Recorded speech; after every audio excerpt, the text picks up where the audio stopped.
दोस्तों नमस्कार। जैसा कि आपको मालूम है, हम इस्लाम के जिहाद यानी कि इस्लामी गुंडागर्दी जो गैर मुस्लिमों के ख़िलाफ़ है और जिसकी वजह से हमारे पहलगाम में लोगों को मारा गया, नाम पूछ कर उनका खतना देखकर सरकमसाइज हुए नहीं हुए और कत्ल कर दिया गया, इसी का नाम जिहाद है।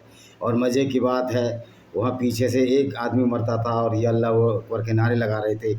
उस अल्लाह के जो नकली अल्लाह है, मैंने जैसे पहले बताया, अल्लाह नाम की कोई चीज़ नहीं है। ये एक मूर्खता थी जो मोहम्मद ने अल्लाह के नाम पर वहाँ के अरबी मुसलमानों को, उनको मुसलमान बनाया, उनके लोगों को, यहूदी और ईसाइयों को, और उसके बाद कत्लो गारत करने लगा। ये पैगंबर काफ़िले लूटने लगा। तो आज उसी कड़ी में हम जिहाद का पार्ट नंबर 9 या 10 है, मैं देख लूँगा, अगर 9 होगा तो ये 10वां एपिसोड है, अगर वो 8 है तो ये 9वां एपिसोड है। वो कोई बात नहीं है, मुद्दे की बात नहीं है वो। तो देखिए कि मोहम्मद किस तरह से लोगों को बेवकूफ़ बनाता था, किस तरह से काफ़िले लूटता था और किस तरह से इसने पूरे अरब को एक गुंडों के समूह में तब्दील कर दिया। जो अच्छे भले भी लोग थे, जो ईसाई थे या यहूदी थे, जब वो मुसलमान बन गए तो वो पूरा एक फ़ौज गुंडों में तब्दील हो गई, जिसको कि इस्लाम की भाषा में मुसलमान कहा जाता है। जिसका ईमान मुसल्लस हो उसको ईमान कहा जाता है। दोस्तों आज तबीयत ठीक नहीं है, हाथ पैरों में थोड़ा दर्द है, फिर भी ये वीडियो डाल रहा हूँ कि ये हमारा काम ही है और काम को करना ही चाहिए। तो आप ये देखिए, मोहम्मद की हर चीज़ को हम आपके सामने लाते हैं जो मोहम्मद अपने ज़माने में करता था। लोगों को कत्ल करता था, लोगों को लूटता था, बलात्कार करता था उनके साथ। उन सब चीज़ों को हम आपके सामने रूबरू बता रहे हैं। तो देखिए क्या खुल नहीं रहा है, आज देखता हूँ क्या हो गया इसको। रुक जाओ। ओहो!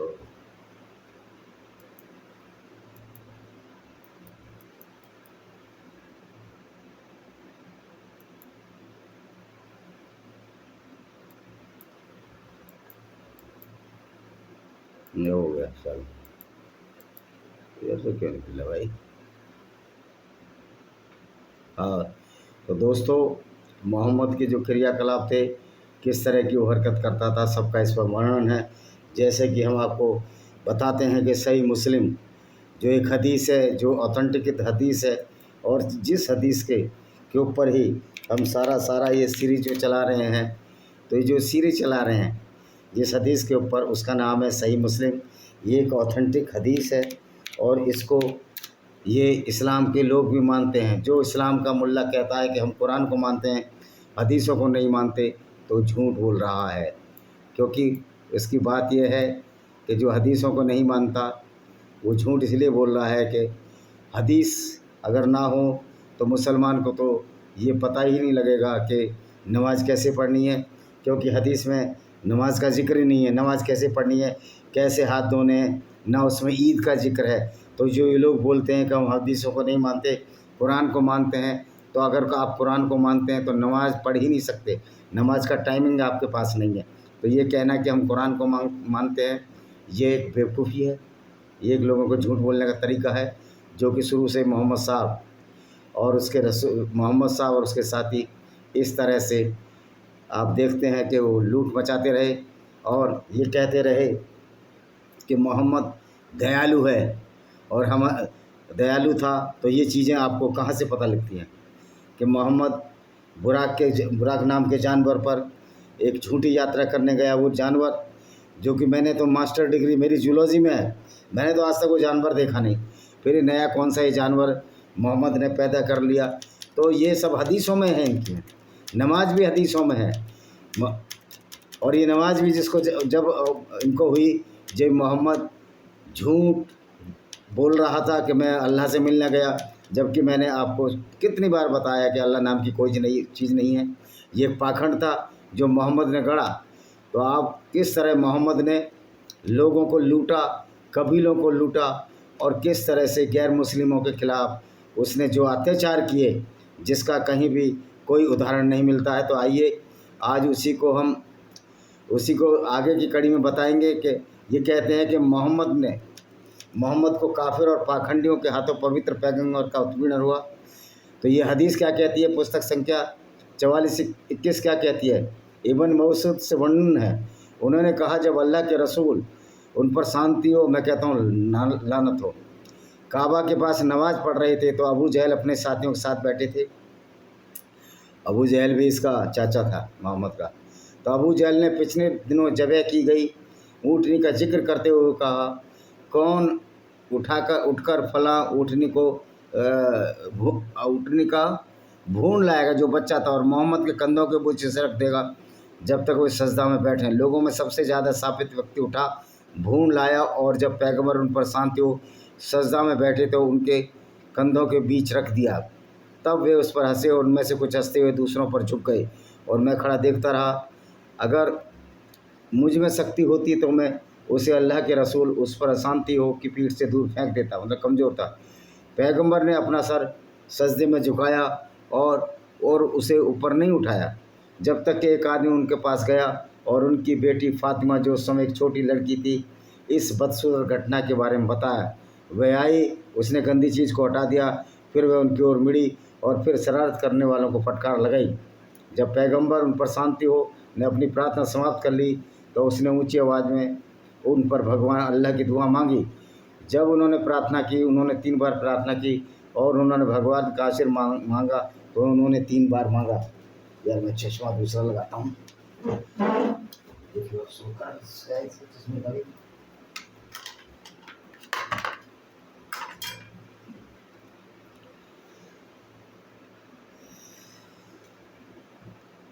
दुआ उन्होंने 3 बार प्रार्थना की और जिन्होंने भगवान का आशीर्वाद मांगा तो उसने 3 बार मांगा। फिर उन्होंने 3 बार कहा, ये अल्लाह, कुरैश से निपटना आपके लिए है। यानी कि कुरैश कौन था? मोहम्मद का कबीला था। उससे ये निपटना क्यों चाहते थे? निपटना मोहम्मद इसलिए चाहते हैं कि मोहम्मद ने मक्का में, ये तो पहले की बात है, मक्का में ये गालियाँ देता था मोहम्मद। उनकी 3 मूर्तियाँ थीं, अल्लात, उज्जा और अलबनात, गालियाँ देता था और ये कहता था जाओ अपनी देवी की, जो इनका वो था, इनका जो खलीफा था उमर, के जाओ अपनी देवी मन्नात की प्राइवेट पार्ट चाटो। और यही मोहम्मद भी कहता था, जाओ अपने गॉड के प्राइवेट पार्ट को चाटो। यानी कि इस तरह की बातें करता था। अबू लहाब इसकी, जो इसका चचेरा भाई था, चचेरा भाई वो नहीं, चाचा था अबू लहाब, इसकी इस बात का मजाक बनाया करता था। और दूसरी बात यह है कि मोहम्मद जब मक्का से मदीना खदेड़ा गया तो सिर्फ 83 आदमी उसके साथ थे। अगर करना चाहते तो मक्का के लोग जब भी उसको कत्ल कर देते, लेकिन क्यों नहीं किया? क्योंकि वो उनके अपने कुरैश कबीले का था और उसके चाचा अबू तालिब और उसके दादा अबू मुतालिब वो काबा का प्रबंधन करते थे, एक रेस्पेक्टेड आदमी थे। उनके यात्रियों के खाने पीने, मज़े की बात है जब इस्लाम नहीं था, जब ये यहूदियों, ईसाइयों और जो वहाँ के लोकल धर्म थे, जो 3 देवियाँ थीं, जो उनका सूरज देवता था शम्स, उसकी पूजा करा करते थे और इस्लाम से कोई वास्ता नहीं था। लेकिन मोहम्मद को इन्हीं बातों से नफरत थी।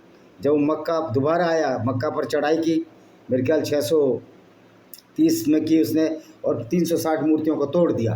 तो जब ही से ये हो गया कि मूर्तियाँ तोड़नी है। और ये कहता है कि हमारे खिलाफ़ उन लोगों ने ऊँट का टुकड़ा रख दिया। अरे तुम उनकी देवी देवताओं को सीधा गाली दे रहे थे, तो ऊँट का मरा हुआ टुकड़ा रखना भी वैसे गलत है, मैं इसको अपमान मानता हूँ। लेकिन मोहम्मद का अपमान क्या हो सकता है, जो पूरी दुनिया का खुद अपमान करता था, जो पूरी दुनिया को खुद बेइज्जत करता था, उसका कोई अपमान हो सकता है? ये तो वही बात हुई कि दाऊद इब्राहिम के ऊपर अगर पुलिस ने गोली चलाई तो दाऊद इब्राहिम का अपमान होगा। ऐसा कुछ नहीं है। जो आदमी गलत होता है उसका ना कोई अपमान होता है ना मान होता है। अच्छा जी, पुस्तक संख्या 19, संख्या 44-22 भी यही कहती है। अब्दुल्ला बिन मसूद से रिवायत है, उन्होंने कहा जब अल्लाह के रसूल उन पर शांति हो नमाज में पीठ के बल लेटे हुए थे। अब ये नमाज़ पढ़ता था जब ये 10 साल मक्का में रहा। जब 40 साल का हुआ, इसने एक नकली अल्लाह बनाया और इस्लाम की स्थापना कर दी। तो 86 लोग थे और उनके आसपास कुरैश के लोग थे। उकबा बी अमू मुएत ने एक ऊँटनी का भून लाया और उनने अल्लाह के रसूल की पीठ की ओर फेंक दिया। उन्होंने तब तक अपना सिर नहीं उठाया जब तक कि फातिमा नहीं आ गई। उन्होंने उसे उसकी पीठ से हटाया और उस व्यक्ति को ठीक कर दिया जिससे वह क्रूर कार्य किया था। उन्होंने कहा, हे अल्लाह कुरैश के सरदारों से निपटना तेरा काम है। कुरैश जो मोहम्मद का भी कबीला था। अबू जहल बी हिसाम, उतबा अल रबिया, उकबा बी अन मुएत, शहबा बी रबी, उमैया बी खलफ या उबे बी खलफ।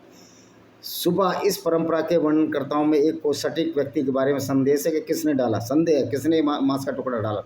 मैंने देखा बद्र की लड़ाई में सभी लोग मारे गए, उनकी लाशें कुएं में फेंक दी गई, सिवाय उमैया और उबे के, जिन्हें टुकड़ों में काट कर कुएं में फेंक दिया गया। तो क्या मोहम्मद नहीं मारा गया था? मोहम्मद को तो यहूदी औरत ने जहर दिया। यानी कि कहने का मतलब है सारे लंका में 52 गज के थे, लेकिन वो लोग जो मोहम्मद से पहले के थे, जो इस्लाम को नहीं मानते थे, वो इससे ज़्यादा अच्छे थे, क्योंकि वो सही माने में मक्का में सेकुलरिज्म था। लेकिन जब मोहम्मद आया, मूर्तियाँ तोड़ दी इसने, और पूरी दुनिया से इस्लाम की वजह से सेकुलरिज्म गायब हो गया। और जो भारत के जो मूर्ख राजनेता हैं, जो ये कहते हैं कि गंगा जमनी तहजीब, हिंदू मुस्लिम भाईचारा होना चाहिए, ये कभी नहीं हो सकता जब तक इस्लाम का जिहाद है। ये हमको समझ लेना चाहिए, और नहीं समझते तो तुम जानो। पुस्तक संख्या 19 सही मुस्लिम की संख्या 44-24 क्या कहती है? अब्दुल्ला से वर्णित है, यानी कि अब्दुल्ला जो मोहम्मद का साथी था, अल्लाह के रसूल, उन पर शांति हो, मैं कहता हूँ उस पर लानत हो, ने अपना चेहरा काबा की ओर किया और कुरैश के 6 लोगों पर ईश्वर की दुआ, अल्लाह की दुआई दी। इतने बदमाश हैं मौलाना, अब उसको अल्लाह नहीं, उसको अनुवाद करते अरबिक अल्लाह से, उसको ईश्वर के रूप में अनुवाद करते, जबकि अल्लाह न कोई ईश्वर है। ये तो फैब्रिकेटेड कैरेक्टर था जो मोहम्मद ने अपने फ़ायदे के लिए बनाया था, जिसमें अबू लहब भी थे, ये इसका चाचा, उमैया भी खलफ, उतना भी रबी, शहबा भी रबी, अबू मोहम्मद। मैं अल्लाह की कसम खाता हूँ, मैंने बद्र के मैदान में मृत पड़े देखा। यह गर्म दिन था, उनका रंग बदल गया था, 6 के लक्षण दिखा रहा था। तो मरने बद्र की लड़ाई में तो मुसलमान 70 मारे गए थे, गैर मुस्लिम मारे गए थे, और मोहम्मद ने मारे थे अपने कबीले के लोग, जबकि वो तो बेचारे लड़ने भी नहीं आए थे। पैगंबर उन पर शांति हो की पत्नी आयशा से, आयशा बिन्त अबू बकर, जो 9 साल की उम्र में जिसके साथ इंटरकोर्स मोहम्मद ने किया 54 साल की उम्र में। और ये कैसी लड़की थी, आप समझ सकते हो कितनी बेबस और बेचारी रही होगी कि 9 साल की उम्र में इसको क्या करना पड़ा इस कामांध व्यक्ति द्वारा, जिसको कि मोहम्मद के नाम से जानते हैं, जिन्होंने अल्लाह के रसूल, उस पर लानत हो, उससे कहा, अल्लाह के रसूल, क्या आप उस दिन उबूद के दिन भी अधिक भयानक दिल आया था? उबूद नहीं है, उहूद है। उहूद के दिन क्या मोहम्मद के दांत तोड़ दिए थे? उन्होंने कहा, मैंने आपके लोगों से अनुभव किया और सबसे कठिन व्यवहार जो मुझे मिला वह मुझे अकाबा के दिन मिला था, अकाबा की लड़ाई। मैं खुद को इबन अबद यलील बी के पास गया, अबद कुलाल को इस्लाम की पेशकश करने को उद्देश्य से, लेकिन उन्होंने मेरी इच्छा के अनुसार जवाब नहीं दिया, इसलिए अपने में चेहरे पर गहरी परेशानी के निशान के साथ चला गया।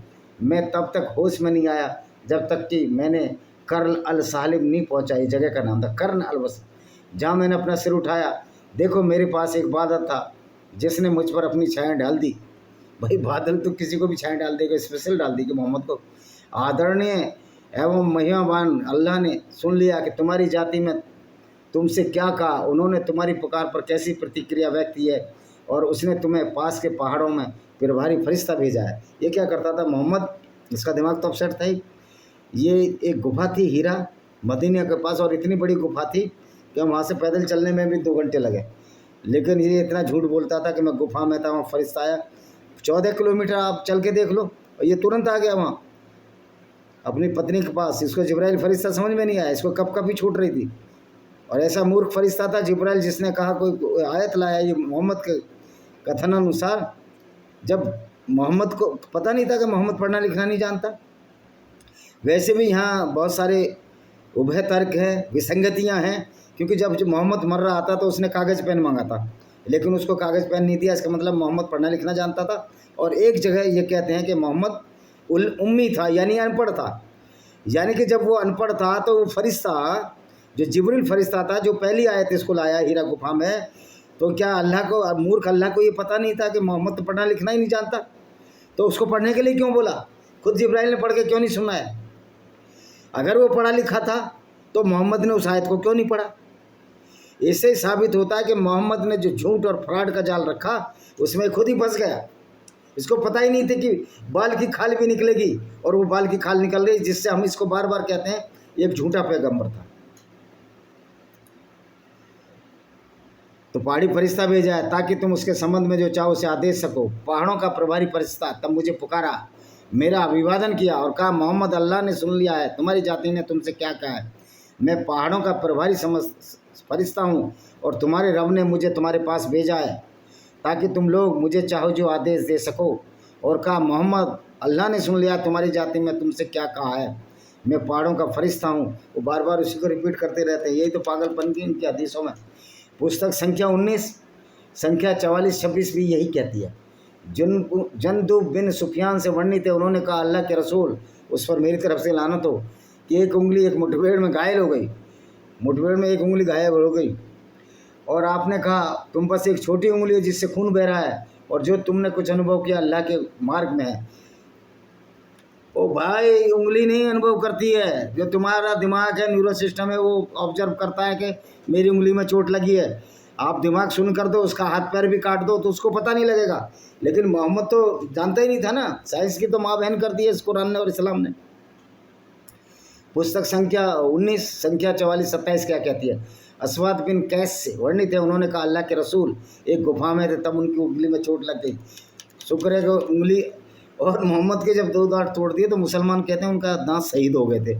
अरे दांत में अगर शरीर से अलग हिस्सा कर दो तो ब्रेन ही नहीं है तो काहे का शहीद हो, वो तो बेजान चीज़ है। तो इसी तरह की मूर्खता इस कुरान में है। पुस्तक संख्या 19 सही मुस्लिम संख्या 44-28 क्या कहती है। अच्छत बिन कैसे वर्णित है, उन्होंने जन्यूब को ये कहते सुना, जिब्रील, वो जिब्रील वही जिसको ये कहता था मेरे लिए आयतें लाता था फरिश्ता, अल्लाह के रसूल सल्लल्लाहु अलैहि वसल्लम के पास जाने में देरी कर दी जिब्रील ने। तो काफिरों ने कहना शुरू कर दिया कि मोहम्मद को छोड़ दिया। इस पर अल्लाह जो मान सरोज ने संकट प्रकट किया, वल हद वल लैली इजा साजा मा वदका रबू का वा मा कला, शानदार सुबह के उजाले की कसम, रात की वह शांत होती है, तुम्हारे रब ने तुम्हें नहीं छोड़ा, न नाराज है। एक्चुअल में था क्या कि मोहम्मद का जो साला था, यानी कि जो चचेरा खदीजा बिन खालिद जो पहली पत्नी थी, उसका जो चचेरा भाई था वो ईसाई था। खदीजा भी ईसाई थी, उसने इस्लाम कबूल कर लिया था, ये बात अलग है, लेकिन जो इसका चचेरा साला था वर्का बिन नोबिल ने इस्लाम कबूल नहीं किया था। तो सारी आयतें वर्का बिन नोबिल ही लाता था, अल्लाह के नाम से, फरिश्ते के नाम से, और मोहम्मद को बताता था ये आयतें, ये सारा खेल उसी का था। जब वर्का बिन नोबिल मर गया तो आयतें आनी बंद हो गई, क्योंकि कुरान तो सारा वर्का बिन नोबिल का खेल था। तो फिर ये आयत उतार दी मोहम्मद ने, जितना दिमाग था कि मैंने अभी तुम्हें याद किया, लेकिन वो मोहम्मद आयतें बनाना नहीं जानता था, पढ़ा लिखा कम था। आयतें इसका चचेरा साला वर्का बिन नोबिल जो एक ईसाई था वही लाता था फरिश्ते जिब्रील के नाम से। और इसका कहने का मतलब है जो कुरान है ना, ये ना अल्लाह का पैगाम है ना कोई जिब्रील का पैगाम है। जिब्रील फरिश्ते का तो ऑथेंटिकेट नहीं, तो मिथ है। यहूदियों में उसको गैब्रियल कहा जाता है, ईसाइयों में गैब्रियल कहा, ये सिर्फ पौराणिक कथा है, झूठ है, प्रपंच है। तो ना अल्लाह था ना कुछ था। तो असली जो कुरान का रचयिता है वो इसका चचेरा साला वर्का बिन नोबिल था, जो मोहम्मद को नई नई आयतें लेकर देते थे और अपना टाइम पास करते थे। पुस्तक संख्या 19 और हदीस नंबर 44-29 क्या कहती है। असवद बिन कैस से रिवायत है, उन्होंने कहा, मैंने जंदुब बिन सुफियान को कहते सुना, अल्लाह के रसूल बीमार पड़ गए और 2 या 3 रातों तक नमाज के लिए नहीं उठे। एक औरत उनके पास आई और बोली, मोहम्मद, मुझसे उम्मीद है आपका शैतान आपसे दूर चला गया हो, मैंने उसे 2 या 3 रातों से आपके पास आते नहीं देखा। कथावाचक कहते हैं, इस पर अल्लाह महेमान और सरोज ने प्रकट किया, महेमान की कसम, अल्लाह की कसम। और मज़े की बात ये है, जो जिब्रील फरिश्ता था कुत्ते से बहुत डरता था।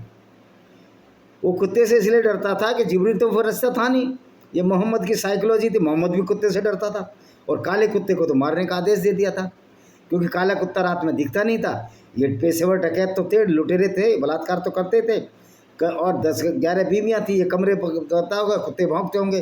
तो काला कुत्ता मोहम्मद को नज़र नहीं आया, इसकी लुंगी वुंगी पकड़ ली होगी, कह रहा है काले कुत्ते को मारी दो।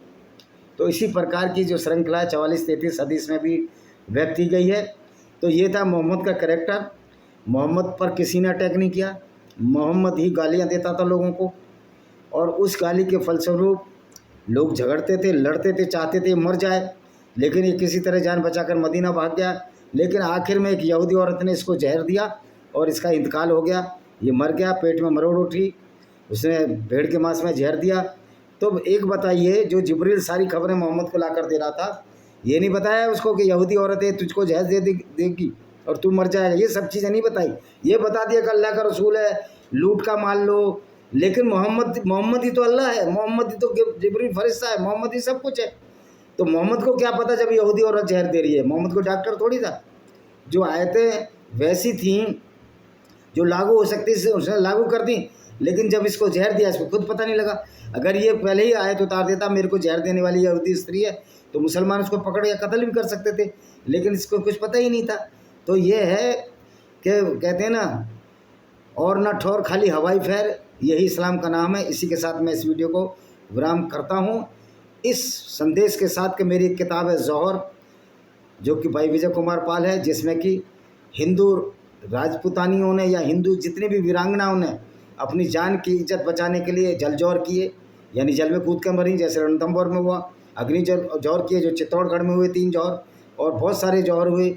इधर ये यहाँ भी जौहर हुआ, जो झालावाड़ ज़िले में एक किला है गागरोन का, वहाँ भी जौहर हुआ। क्योंकि इसीलिए जौहर हुआ कि इस्लाम का एक वसूल, एक कायदा है कि जो अगर औरत भी गैर मुस्लिम की लूट ली जाए और उसका आदमी जिंदा भी है, अगर हिंदू की और आदमी जिंदा है, तो हिंदू की शादी अपने आप उससे टूट जाएगी, क्योंकि उसने अल्लाह के गुंडों ने, अल्लाह की फ़ौज ने, जिनको हम मुसलमान कहते हैं, उनको लूट लिया है। तो पैगंबर यही करता था। इसलिए औरतें मरना या जलना ज़्यादा पसंद करती थी, बजाय कि वो अपनी बेइज्जती करवाएं, बेहुरमती कराएं। क्योंकि ये जो इस्लाम है, गैर मुस्लिमों का अनादर करने के साथ औरत की इज्जत 2 कौड़ी की नहीं करता। औरत से ज़्यादा तो जो घर में हम डॉग पालते हैं उसकी इज्जत है इस्लाम में। हाँ, ये इस्लाम में नहीं, लोगों में इज्जत है। इस्लाम में तो कुत्तों की इज्जत ही नहीं है। कुत्ते, काले कुत्ते को तो साफ साफ मना है, और गिरगिट को भी उसको भी मारना है, गिरगिट को भी मारना है। तो ये गिरगिट मारों का गिरोह मोहम्मद एक तैयार कर गया, जो आज लोगों को मार रहे हैं, जैसे कि पहलगाम में मारा और जगह जगह मार रहे हैं। अब कितनी बड़ी आबादी को ये मूर्ख बनाया गया, और हमारे मुस्लिम भाइयों को अब इसको समझना चाहिए। क्या पैगंबर लुटेरा और बलात्कारी और औरतों को छेड़ने वाला होना चाहिए, उनके साथ बलात्कार करना, उनको बाज़ारों में बेचने वाला होना चाहिए?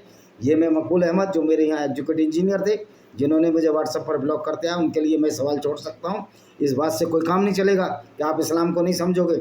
और इस्लाम को तुम नहीं समझे, हम तो समझ लिए कि पैगंबर तुम्हारा अच्छा आदमी नहीं था, इसलिए तो हम इस्लाम की क्रिटिसाइज तुम्हारे आमने सामने आकर करते हैं और तुम उसका जवाब नहीं दे पाते। वंदे मातरम, जय हिंद, आपका दिन शुभ हो।